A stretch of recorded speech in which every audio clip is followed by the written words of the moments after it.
But the fact of the matter is, somebody not following those same protocols impacted all of us, not just in the major, which is the deaths and the illnesses because of the infection rates, but it affected our ability to interact with each other.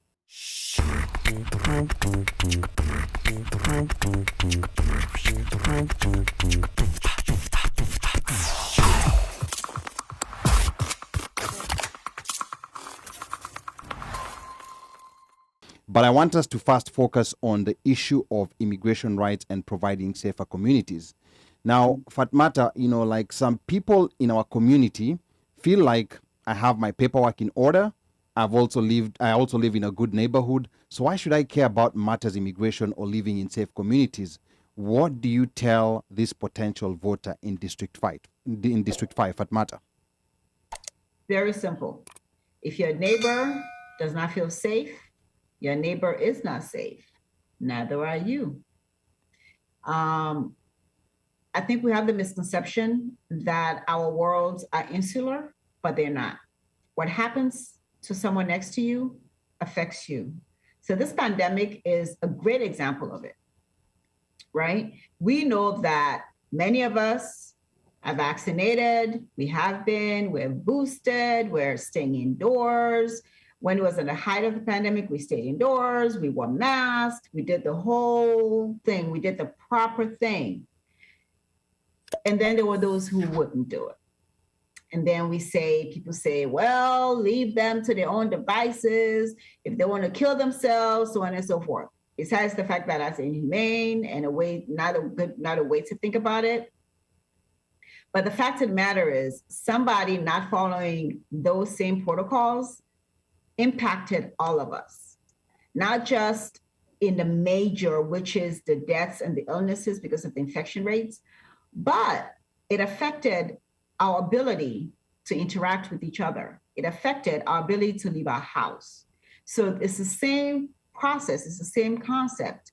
Just because you have your papers, just because you feel that you have done all you could for yourself does not mean that you should not be concerned for the person next to you. For you to get to the point to where you are and you're able to get your papers, you feel safe, you feel that everything is in place for you, somebody had to come ahead of you who laid the groundwork for you to be able to get what you have. So we have to learn to be concerned about other people, even if we have gained what we think we need, and so we should not have to worry about others. It's a huge mistake. And all it does is it causes issues within the communities. Because if somebody does not have a good job, they cannot find a good job. Evidence has shown that poverty and crime intersect. They do. So if you want your community and your neighborhood to be economically stable, to be safe environment, then you need to care about your neighbor. You need to care about those who need the resources that you already have. If you don't want to think of it in just the regular way, which is you should care about your fellow human, then look at it in that way. Okay, all right, that's good. And I want to welcome, like all the other listeners who are coming in here. We have Lennox, a guy saying, hi, my sister. I think Lena is saying hi to Fatmata. And then we have Adhiambo Dak in the building. We have Mapenzi in the building. Karibuni Sana. Feel free to ask questions. I can also see Fab Githinji. Now, I want to bring back this conversation back to the studio. And I want to come to you, Ruth, on this aspect of immigration, because whether we like it or not, this is one of those issues that affects all of us. And as you can see, like there are matters that are being handled on council level about immigration and creating safer communities. Ruth, why do you think that maybe a lot of people in our community sometimes feel like they're insulated from this issue?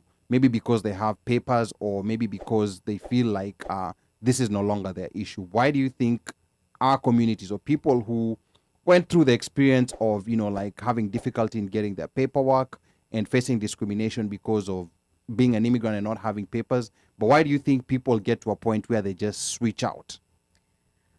I mean, I'm sure if Fatmata would ascertain to this, is it's a hard process, and I think at the end people just want to be done with the process and just focus on themselves and just shut out the world, you know.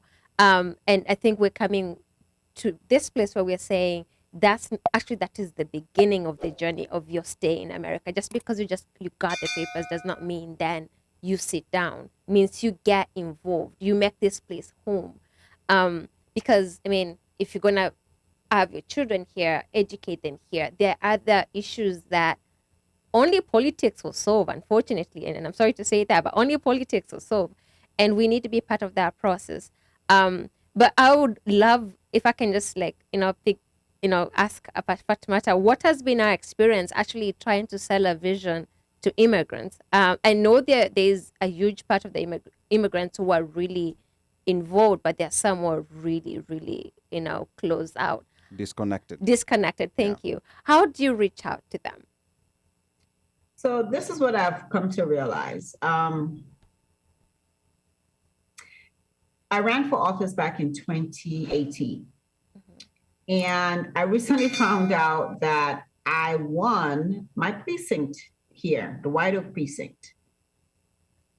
And this was without having an organization like I have now, which is that I have a campaign coordinator / manager, I have a campaign chair, I have a digital coordinator, digital director, I have a whole team of people now, right? Mm-hmm. And so things are a lot more organized than they were then. But I won this precinct, which is majority immigrant, Black and brown people. And you realize that it's for our community, like any other community, they want you to come to them.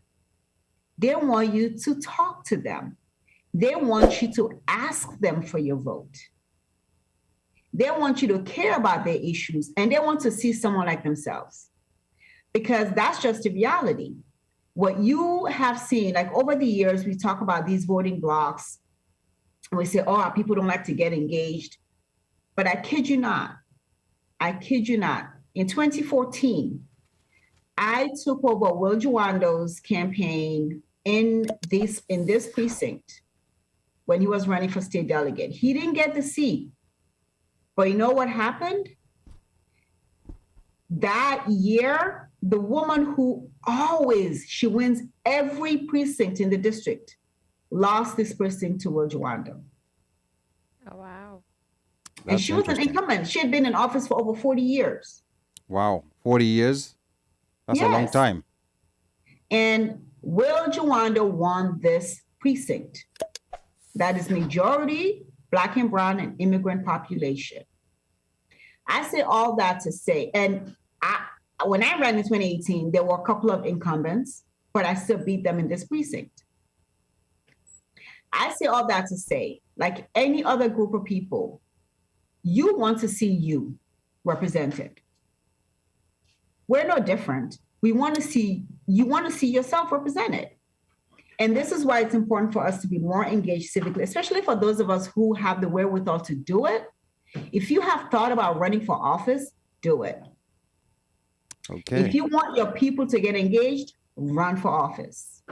Okay. You see, that is good. Yeah, you're being told to get engaged, and I also want to get almost fire back on the conversation. But before we do that, I'm gonna read a quick comment here from coming from Pablo, where he says, I believe we should move from just being excited that we have the papers to live in this country, to being excited about participating in the political space, school district positions, etc., etc. So that's a very good comment.